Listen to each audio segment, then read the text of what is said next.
Bonjour les amis, on va parler un peu de la taille. Pourquoi? La taille des arbres fruitiers, on va arriver dedans, la bonne période sera entre maintenant et mars. Donc vous voyez, ça nous laisse du temps, mais évitons de le faire aux périodes les plus froides. Donc à partir de maintenant, on va essayer de rassembler un petit peu tout ce qui est important de savoir pour faire la taille. Les mots-clés pour la taille, c'est observer, bien observer son arbre, regarder qu'est-ce qu'il va falloir qu'on coupe, ça descend vers le bas, si les branches se croisent, etc. pour éviter ça, aérer et équilibrer. Voilà.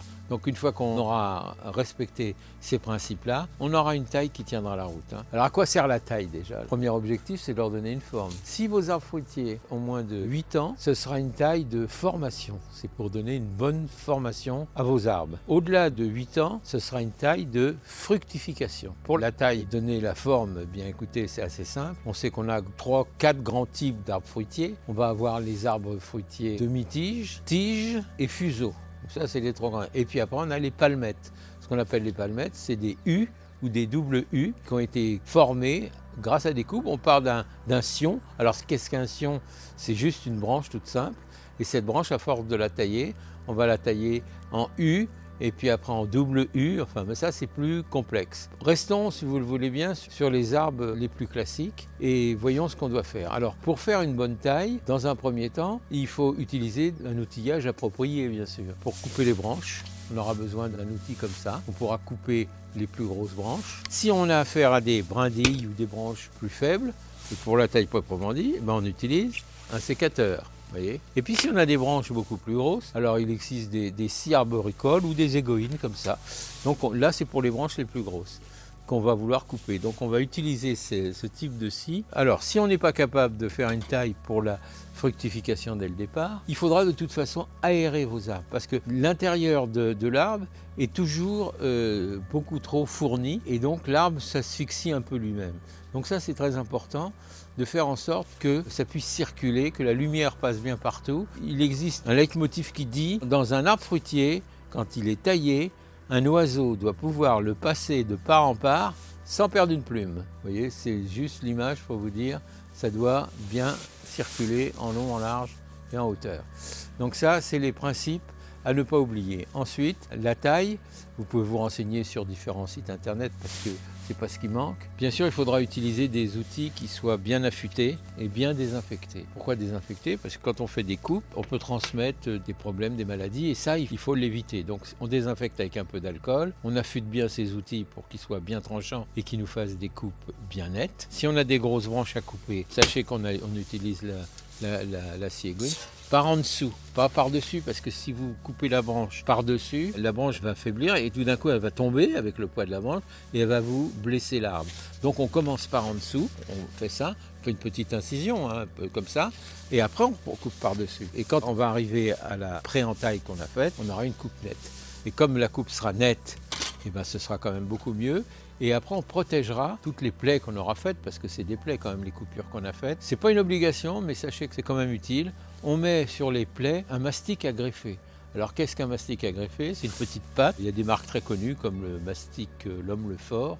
C'est une marque qu'on trouve dans toutes les jardineries, mais il y a peut-être d'autres marques, je ne connais pas toutes. Et donc on met ce mastic sur les plaies. Il va donc limiter l'introduction des maladies et des insectes par les plaies. Donc ça c'est utile de le faire. Voilà pour la taille. Mais il y a un vocabulaire qui est assez particulier. Et c'est ce vocabulaire que je voudrais aborder avec vous pour que vous compreniez bien de quoi on parle. Donc si on vous parle de dard, qu'est-ce que le dard? Ou du bouton à fleurs?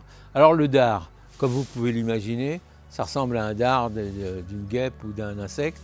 C'est donc très pointu. Et c'est ce qu'on appelle les boutons à bois, ça. Ils ne sont pas très utiles. On peut en laisser un peu, bien sûr. Par contre, il faut privilégier les boutons à fleurs. Donc le bouton à fleurs, il est beaucoup ronflé, il est enflé par rapport au bouton à bois qui, lui, est très fin et très pointu, alors que le bouton à fleurs, bien entendu, vous l'avez compris, le bouton à fleurs, c'est celui qui donnera la fleur, donc le fruit. Donc c'est celui-là qui va nous intéresser, bien sûr. Alors après, on peut vous parler de coursonne. La coursonne, c'est une petite brindille sur laquelle a poussé un bouton à fleurs, bouton à bois. On va vous parler de bourses aussi. Les bourses, c'est ça, et des lambourdes. Voilà, ça c'est des termes un peu techniques, mais qu'il faut quand même connaître, parce que quand on va sur des sites un petit peu bien documentés, on vous parle de ce vocabulaire-là, mais vous ne le comprenez pas forcément. Certains le comprennent, je le sais, mais ceux qui ne le comprennent pas, et ils aimeraient bien savoir à quoi ça correspond. Donc c'est l'idée, c'est de vous le dire. Donc ça, ce sera pour la taille. La taille, je vous l'ai dit, on a encore un peu de temps pour la faire. On n'est pas obligé de la faire dès maintenant. On pourra attendre même un peu plus tard en saison. En attendant, avant de tailler vos arbres, il va falloir peut-être les planter. Il va peut-être falloir les replanter, les transplanter. Comment on va faire? Pour avoir une bonne reprise, c'est important parce que quand on arrache un arbre ou quand on replante un arbre fruitier, je parle, on est dans les arbres fruitiers, mais c'est valable aussi pour d'autres arbres. Vous avez le choix, si vous achetez par exemple des pommiers, des poiriers, vous pouvez avoir affaire à des arbres qui sont ce qu'on appelle en conteneur. C'est en pot, hein. Ils sont en conteneur, on dit des conteneurs, mais ce sont des pots comme des seaux. Et ils ont été cultivés là-dedans. L'avantage, étant cultivés là-dedans, ils vont pouvoir être transplantés un petit peu à toute saison. Sauf que l'automne reste la meilleure période. Si la racine nue, encore mieux, c'est vraiment la période maintenant. Maintenant en novembre. Pourquoi? Parce que à la Sainte-Catherine, tout bois prend racine. La Sainte-Catherine, c'est le 25 novembre. Donc on est complètement dedans. C'est cette semaine, si on a le choix, de pouvoir le faire. Alors, vous devez d'abord faire un trou qui soit à peu près du double du volume des racines de l'arbre. Je parle d'un arbre à racines nues, donc un arbre sans conteneur. On va prendre son arbre, on va rafraîchir un peu la coupe des racines dans les extrémités et on va pratiquer une technique qui s'appelle le pralinage. Alors le pralinage, c'est fantastique, ça nous vient des anciens et c'est très très efficace. Si vous avez un arbre, une fois que les racines auront été coupées un petit peu dans les bouts, on aura des coupes fraîches. On va faire une décoction dans un seau, dans une grande lessiveuse. On va y mettre du terreau, de la terre un peu argileuse, un peu de sable si on en a, et puis de la bouse de vache. Alors ça, c'est important. Vous allez aller à la chasse aux bouges dans les prés, une belle bouse de vache dans un récipient, le tout bien mélangé avec de l'eau. Non, ça sent pas mauvais, je vous le dis tout de suite, c'est très supportable. On trempe dedans, on fait en sorte que les racines soient bien imprégnées et toutes les parties fraîches qu'on a rafraîchies. Et une fois qu'il est là, on peut les laisser quelques heures, comme ça. Après, on reprend et on met dans son trou. Alors le trou, c'est un trou, je vous l'ai dit, le double de l'envergure des racines, mais qu'on débarrasse des cailloux s'il y en a, parce que s'il y a des cailloux, c'est pas le but. Donc on retire les cailloux s'il y en a et on rebouche son trou tranquillement pour égrener la terre pour qu'elle se répande bien autour de la racine. Après, on va tasser légèrement, régulièrement, tout autour. L'emplacement sur lequel vous allez planter est une notion importante. Si vous plantez des poiriers ou des pommiers, puisque c'est l'objet aujourd'hui, mais même d'autres arbres fruitiers, sachez qu'il faut du soleil. Donc si vous les mettez dans un potager, faites en sorte qu'il ne soit pas trop ombragé. Parce que si c'est trop ombragé, ça va être compliqué pour avoir des fruits. On repère un endroit bien ensoleillé, à l'abri des vents dominants. Et s'il y a des vents, il y en a toujours évidemment, mais c'est souvent des vents d'ouest. Donc on fait en sorte qu'on tuteur, et on pose le tuteur au moment où l'on plante. Donc le tuteur est posé en même temps qu'on fait la plantation et il protège l'arbre des vents parce qu'on va bien entendu l'attacher sur le tuteur. Le vent, le soleil, voilà l'exposition à prendre.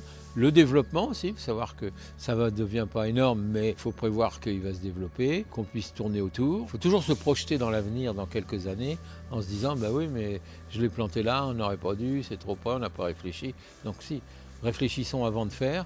Ce sera toujours mieux que d'être obligé de tout refaire après. Après, on abordera, si vous le voulez, le chapitre des greffes. On va le faire dans une seconde vidéo parce que c'est un peu long. En 2 mots, je vous dis, il y a la greffe en couronne, la greffe fente, la greffe en écusson. Il y a différents types de greffes qui sont différentes, qu'on peut utiliser sur les arbres fruitiers en fonction du fruitier qu'on va faire. Alors, il y en a qui s'amusent, on peut dire que c'est un jeu, mais qui s'amusent à greffer, à condition bien sûr de repérer des sujets de la même famille et compatibles. Parce qu'il faut que ce soit compatible, bien sûr. Donc, si vous voyez, le recordman, pour l'instant, c'est un Californien qui a réussi à greffer 40 espèces sur le même arbre. Vous voyez, alors ça, c'est un peu ambitieux. Et on peut avoir, avec un arbre, quand on a des petits espaces, c'est pas idiot de dire, bah tiens, je vais récolter sur cet arbre, puisque je peux le faire, des pommes, des poires, d'autres fruits compatibles sur un seul arbre. Donc, vous avez plusieurs fruits, un seul arbre, moins de place, donc c'est quand même utile de le faire là-dessus. Voilà, mes amis. Bon, donc je vous invite à réfléchir à tout ça. N'hésitez surtout pas à poser des questions si vous en avez sur le site. Vous posez vos questions, on y répondra. Je comprends que vous ne compreniez pas forcément tout d'un coup, du premier coup. Posez vos questions et je me ferai un plaisir de vous y répondre. En attendant, je vous souhaite le meilleur et en attendant, bon courage à tous et à bientôt.